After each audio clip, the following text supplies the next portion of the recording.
Bismillahirrahmanirrahim. Assalamualaikum warahmatullahi wabarakatuh.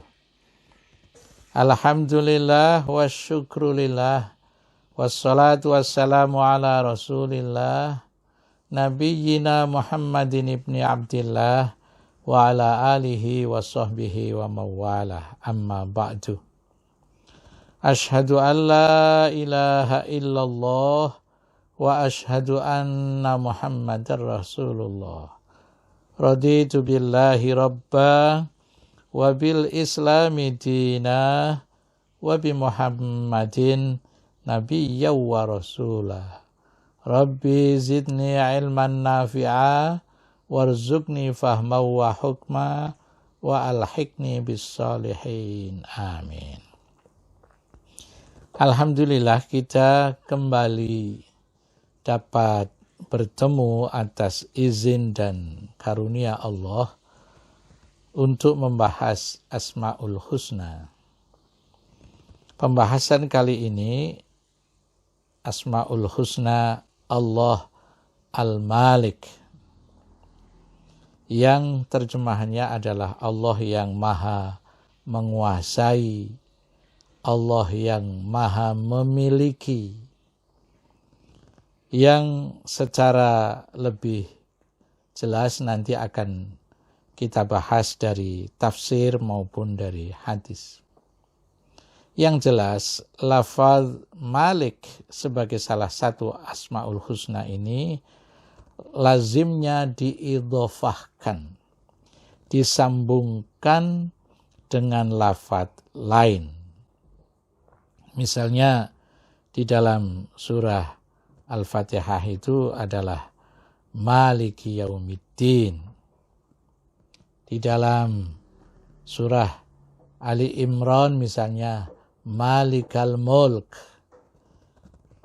Tidak berdiri sendiri tapi diidhofahkan dengan yang lain, yang keseluruhannya dapat kita petik beberapa pengertian.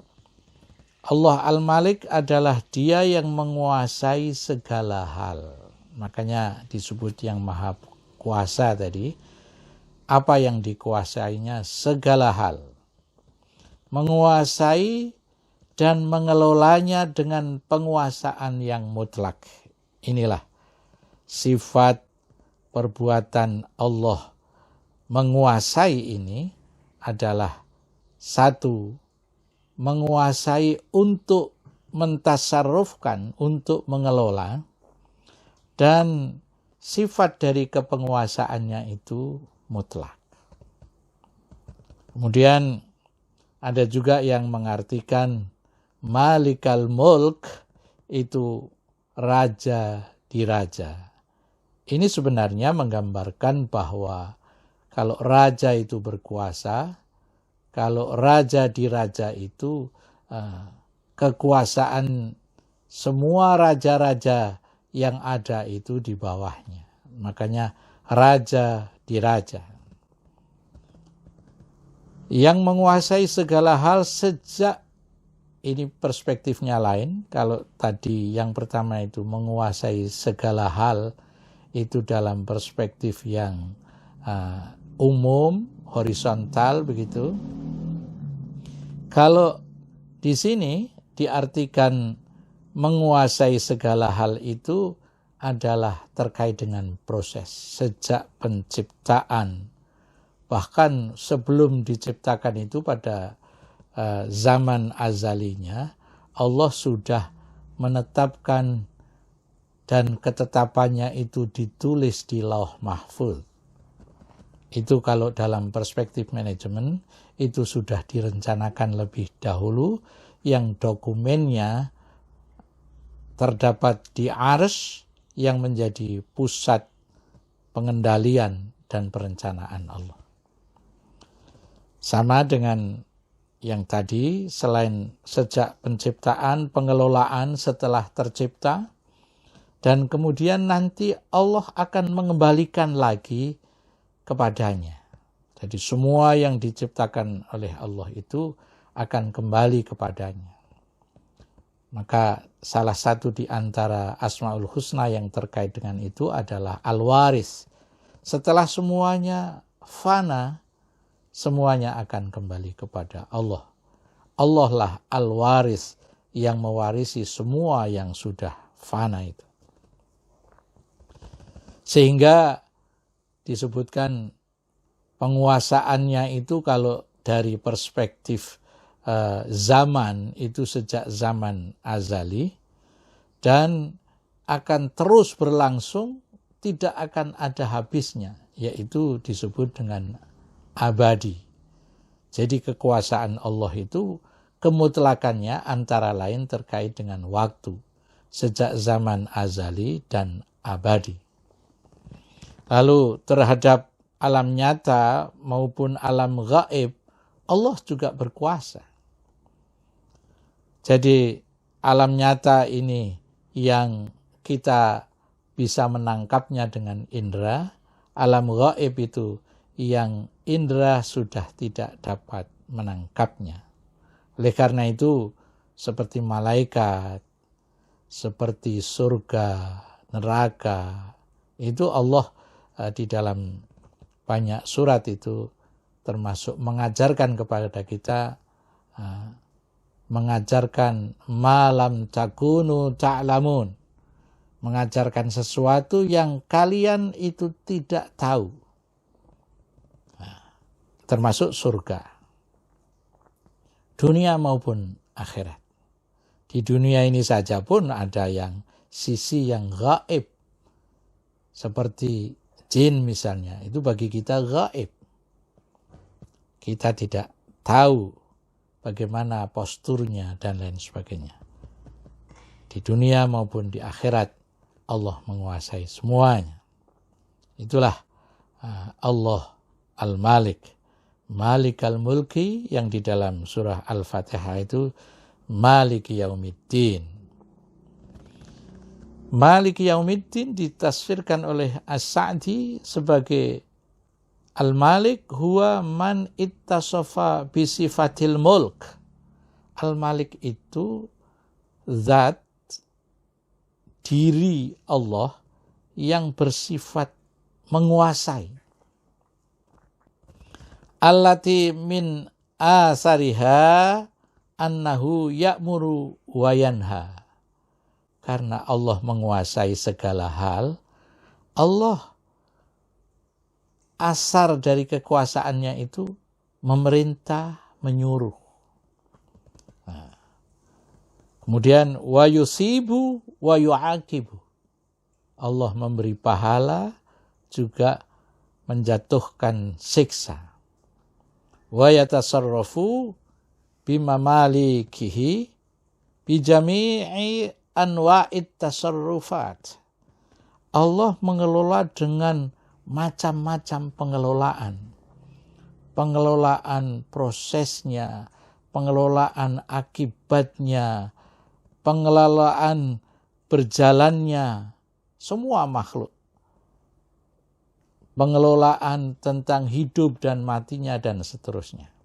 Itulah yang disebut dengan bijami'i anwa'it tasarrufat. Kemudian wa adhafal Malik biyaumiddin wa huwa yaumul qiyamah,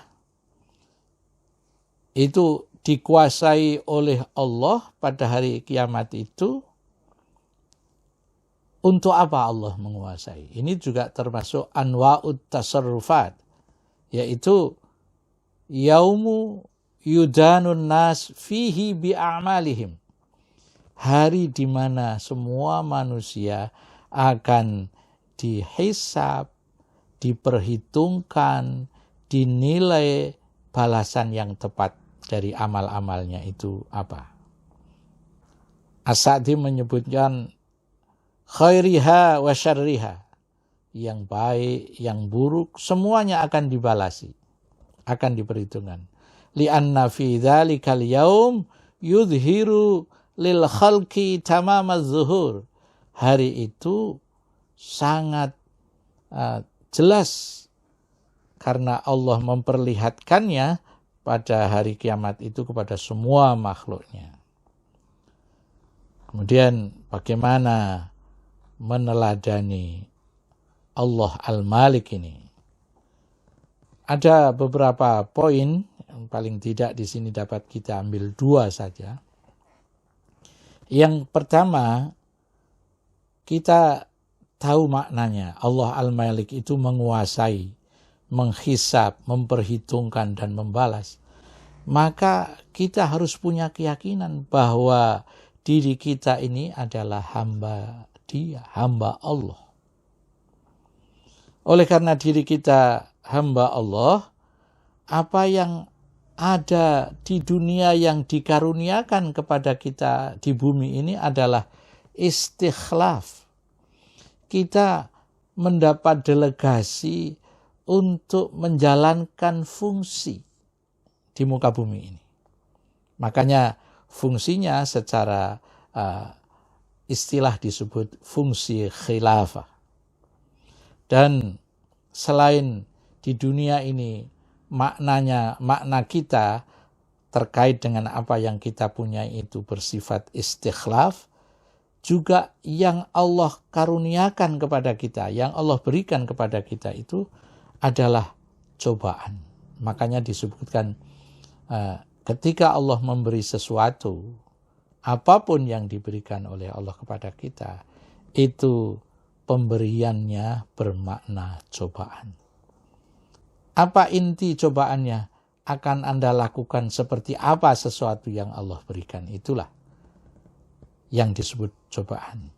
In khairan fa khairun wa in syarran fa syarrun. Kalau baik nanti juga lulus cobaannya, akan mendapatkan balasan yang baik. Wa in syarran, kalau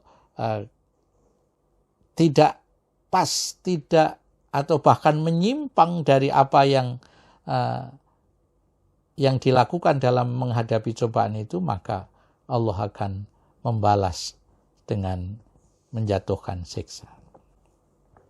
Yang kedua, seorang mukmin harus mengenal hakikat dirinya. Tadi hakikat diri kita itu adalah Abdullah, Khalifatullah. Kemudian hakikat nikmat yang ada dan kepemilikan yang kita punyai, yaitu tadi ada 2, istikhlaf dan amanah serta cobaan. Itulah majelis pemirsa rahimakumullah, beberapa cara meneladani di dalam berakhlak terhadap Allah Al-Malik. Terakhir saya kutipkan ajaran yang bagus yang bunyinya Al-Malikul Hakiki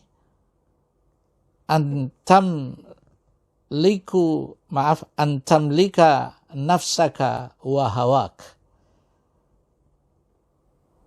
Penguasa yang hakiki itu adalah manakala Anda dapat menguasai diri Anda dan keinginan-keinginan Anda.